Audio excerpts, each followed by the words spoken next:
Muito bem, então nós estamos falando aí nessa primeira parte, né, sobre o papel da imprensa, a questão da informação, da desinformação, da apuração, dos canais oficiais de comunicação que a instituição deve ter com seus públicos, né, tanto por meio de sites como nas redes sociais, enfim, sempre ter aí uma comunicação direta com os públicos estratégicos.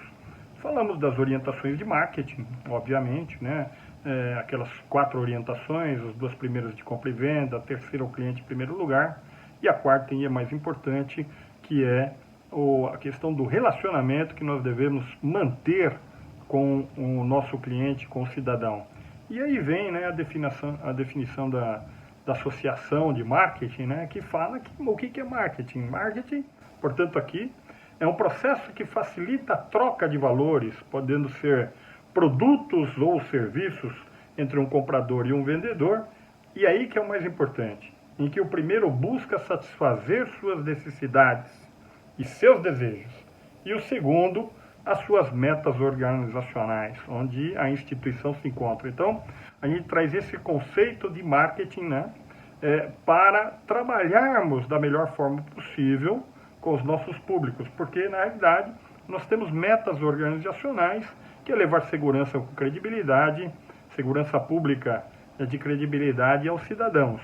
E os cidadãos têm as suas necessidades, mas não só, e é aí que é o mais importante, nós temos uma sandália aqui que se chama Havaianas, é conhecida mundialmente hoje em dia, mas que na década de 60 o comercial era assim, aquela sandália que não solta tira, não tem cheiro e não deforma.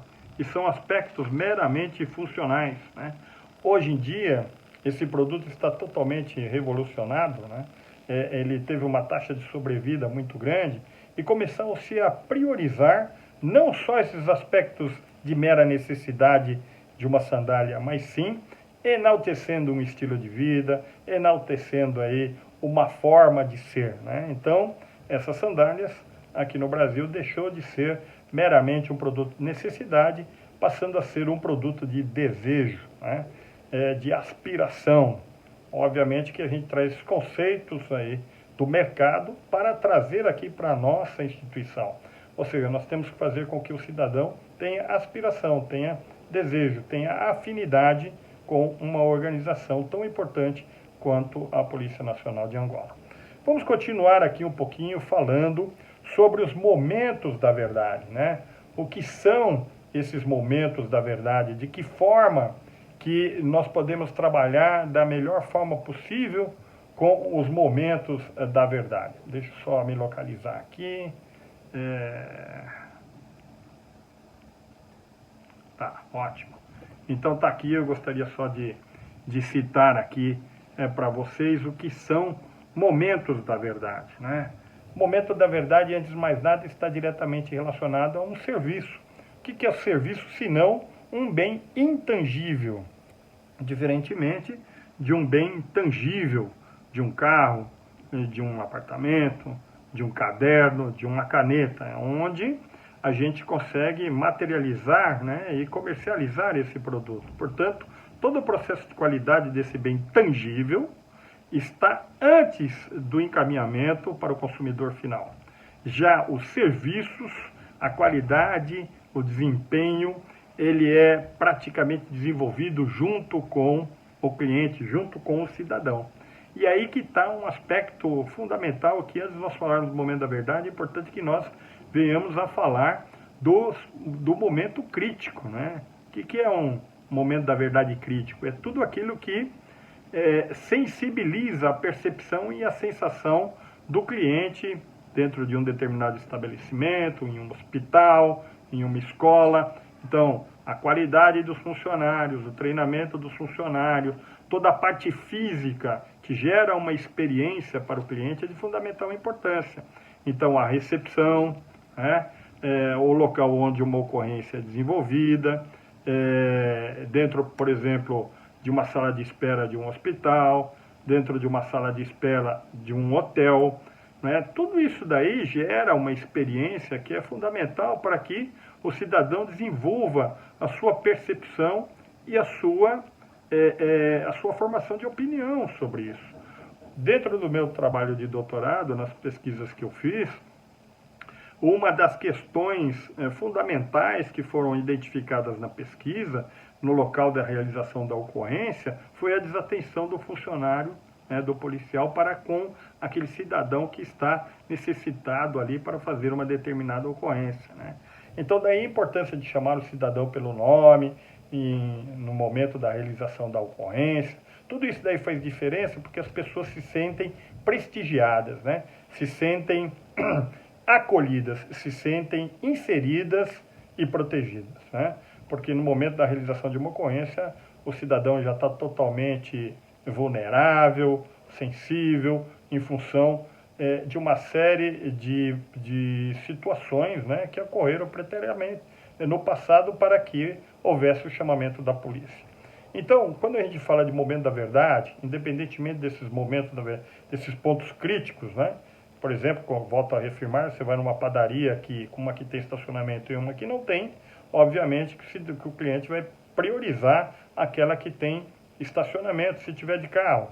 Se for perto de um ponto de metrô, por exemplo, ou um ponto de ônibus, ou um ponto de estação de trem, é claro que vai ficar muito mais fácil para o cidadão ter acesso àquela padaria do que uma outra, né? Então, o que é o momento da verdade, né? O momento da verdade é quando o cidadão percebe realmente que aquela necessidade ou aquela aspiração está sendo atendida. Porque é nesse momento que a reputação da instituição é colocada em prova. Então, nós temos 3 momentos da verdade. O momento da verdade trágico, o momento da verdade apático e o momento da verdade de encantamento, né? E o que é o momento da verdade trágico? O momento da verdade trágico, e quando a gente fala momento da verdade, está diretamente relacionado ao serviço prestado por um funcionário ao cliente, serviço prestado pelo policial ao cidadão. Então, se eu não tenho um cidadão, né, um funcionário trata mal o cliente, não dá atenção devida, não responde às suas perguntas, ou ignora, né, às vezes só o ignora, não dá aquela atenção necessária, isso é trágico para uma organização. A concorrência vai sair ganhando, por quê? Porque além do cara não fazer nada, muito pelo contrário, não deu atenção, não chamou, ignorou o cliente. É a mesma coisa com a atividade policial, né? Quer dizer, claro, não estou entrando aqui nos aspectos operacionais. Veja bem que, como policial que eu sou, existe uma tensão muito grande naquele momento inicial para resolução de uma determinada crise, né? Dentro de um determinado contexto, mas depois que a situação está devidamente normalizada, né? Tudo sob controle, e o cidadão é um cidadão de bem, ele não é ali um criminoso, óbvio, né, que nós temos que passar a tratá-lo como cidadão, né? Agora, se essa atitude for de total indiferença, isso é extremamente trágico, o momento da verdade trágico. Quando que nós temos um bom seguro? O bom seguro é aquele que no momento que a gente precisa daquele seguro, né, todas as nossas necessidades são resolvidas de pronto e dentro do mais célere tempo necessário para a resolução daquilo, né? Quer dizer, é a experiência que nós vivenciamos que é importante. Esse é o momento trágico. O momento apático está diretamente relacionado àquele funcionário que tanto fez quanto tanto faz, não demonstrou nenhum tipo de empatia. O que é empatia? É se colocar no lugar daquela pessoa, é fazer com que nós venhamos a perceber os problemas que aquela pessoa está vivenciando, né? Se tanto fez como tanto faz, isso aí é totalmente indiferente para a percepção daquele cliente. Pior, ele vai ter a pior percepção possível, né? Então, o momento trágico ele é extremamente contundente, o momento da verdade trágico é extremamente contundente para a imagem da organização. O momento apático é aquele que tanto faz como tanto fez por parte do funcionário, mas que para o cidadão, que para o cliente, fica aí uma imagem muito ruim. Quer dizer, o cidadão, o funcionário não me deu nem atenção, além de trabalhar mal, né, como lá no momento trágico, aqui ele não trabalhou mal, mas também não levantou uma palha para me ajudar, né? Então, isso daí gera, tanto trágico quanto apático, gera opiniões negativas para a organização, que isso se reflete para a população e para o povo de uma maneira geral. Já o momento da verdade de encantamento é quando se supera as expectativas do cliente. O cliente estava com aquela, o cidadão estava com aquela expectativa de ser atendido de uma determinada forma e se surpreendeu com a atenção, com a cordialidade, com a vontade de se fazer cada vez mais e melhor, né? Com a empatia do funcionário em tratar, em acolher aquele cidadão que está precisando dos serviços policiais naquele momento, né? Ou de um funcionário que acolhe, né, um determinado cliente de uma maneira muito mais... Às vezes nós não queremos nem comprar alguma coisa, mas só pelo atendimento a gente não sai daquela loja sem comprar algo.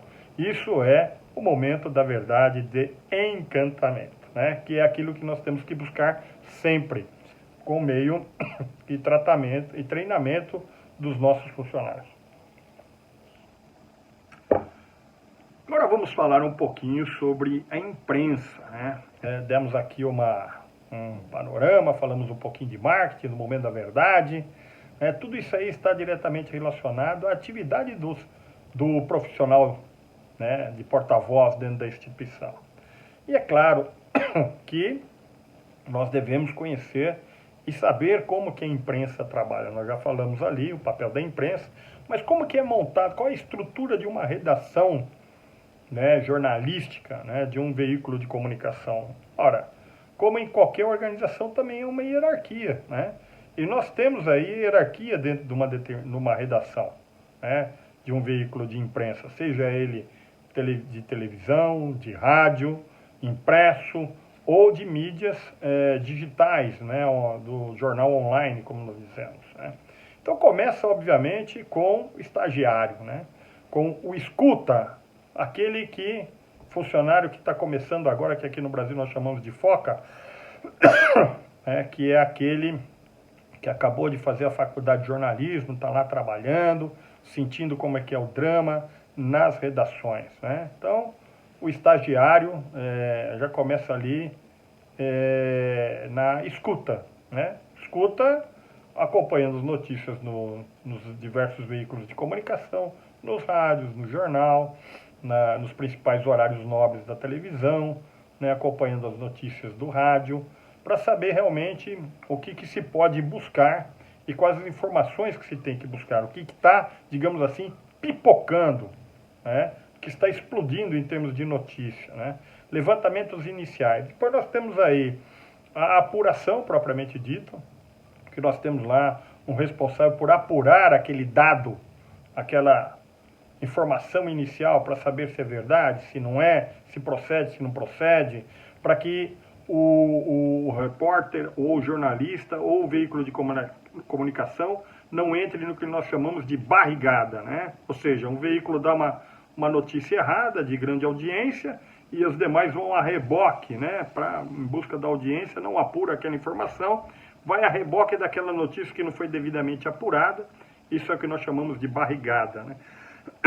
Bom, e aí nós temos aí o chefe de reportagem, o chefe de redação e nós temos o diretor de redação dentro de um veículo de comunicação. Então, praticamente, essa é uma estrutura bem rapidamente para nós falarmos aí como é que funciona uma estrutura de redação, né, e quais são os tipos, né, de veículos de comunicação que têm as suas peculiaridades, né? Um veículo impresso, nós vamos falar com muito mais tempo por telefone com o jornalista, né? Um veículo de rádio, nós temos aí a possibilidade, né, de falarmos, não temos a nossa imagem. Hoje em dia em estúdio, né, as rádios, né, também acabam se tornando uma espécie de televisão, porque não passa só a voz, mas também a imagem. Se tivermos no estúdio, nós temos que estar devidamente apresentados. Mas se falarmos somente por telefone, né, a postura da voz, a firmeza da voz, ela faz com que venha gerar aí uma credibilidade na informação, certo? E então praticamente são esses três veículos de comunicação, né? O impresso, o rádio e a TV. Claro que as redes sociais aí acabam buscando também informações. Nós temos vários blogs, vários youtubers que trabalham também com apresentações dentro de determinados segmentos, né? Então também são importantes, mas é fundamental nós entendermos como que funciona, tá bom? Então fica aqui a estrutura muito rapidamente de um veículo de comunicação, começando com a escuta, passando ali para o chefe de reportagem, antes da apuração, chefe de reportagem, chefe de redação e o diretor de redação propriamente dito, tá bom? Importante que o porta-voz conheça essa estrutura.